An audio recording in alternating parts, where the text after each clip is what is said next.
Hey, this is GenChi with IdioFreQ, and today we're going to talk about my top 8 obscure manga. Now, before we dive in, if you enjoy this video, hit that like and subscribe button. We're new here, so your support goes a long way. Anyway, this list is not in any particular order, so let's go ahead and start out with our number 8. Our number 8 spot goes to Uzumaki.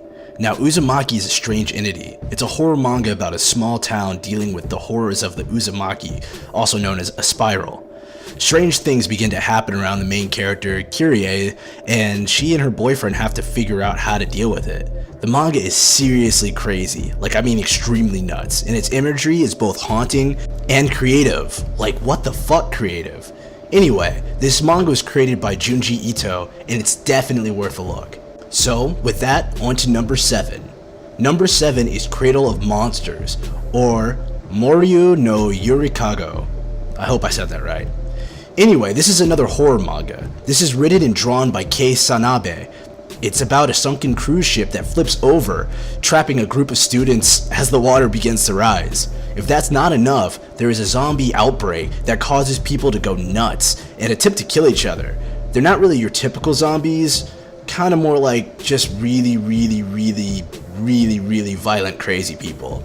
So in a setting where you can trust no one and the stakes are so high, it's interesting to see if these students can keep their morals and their lives.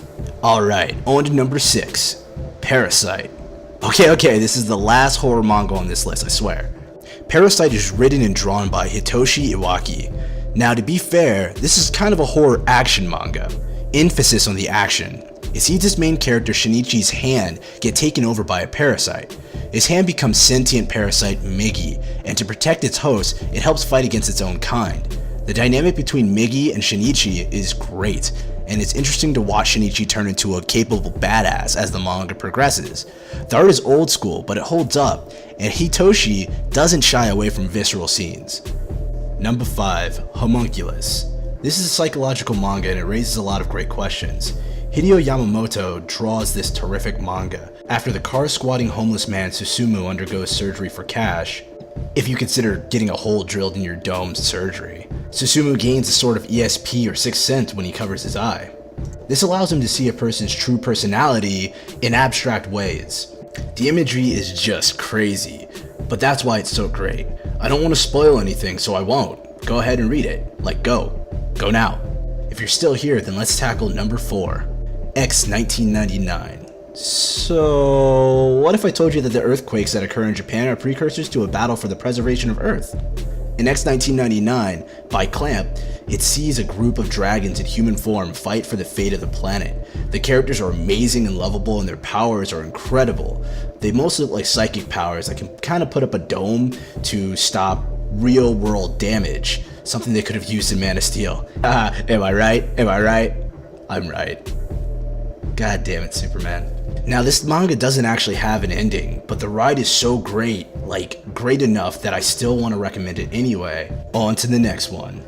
Number 3, Vagabond. Vagabond is about the one, the only, Miyamoto Musashi. Wait, what? You don't know who that is? Ah, I'm done, I'm out. Alright, I'm back. Miyamoto Musashi is a real-life samurai badass. He was born in 1584 and he's basically a living, well, I guess he was a living legend. Alright, so this manga is written and drawn by Takehiko Inoue, and it's fantastic. The manga's realistic style is bursting with painstaking detail. Basically, this follows Musashi, who's at first known as Takezo in the beginning, and it's almost like a slice of life for him. Easily put, it's just the best. And it's his journey, and what else do you want? You got badass samurai battles and great art. Go buy it. So in number 2, we're gonna keep that samurai katana badass train going. Number 2 is Sydow. Sydow is made by Tsutomu Takahashi, and it's incredible. Its main cast are 2 brothers forced to survive in the harshest of conditions. The brothers forge themselves in the heat of battle, and adventure takes off from there. I have to admit, I don't remember if the series ever really finished, but what I read and saw made my heart beat faster and my eyes almost pop out my head. Alright, so you've made it up that mountain with me. We're finally at number 1. Number 1 is my personal favorite, Shamo, also known as the Fighting Cock, cock being chicken, you preverts. Anywho, Shamo stars Ryo Narushima, who may or may not have slaughtered his parents. The opening scenes see him on his way to the Japanese version of Juvie.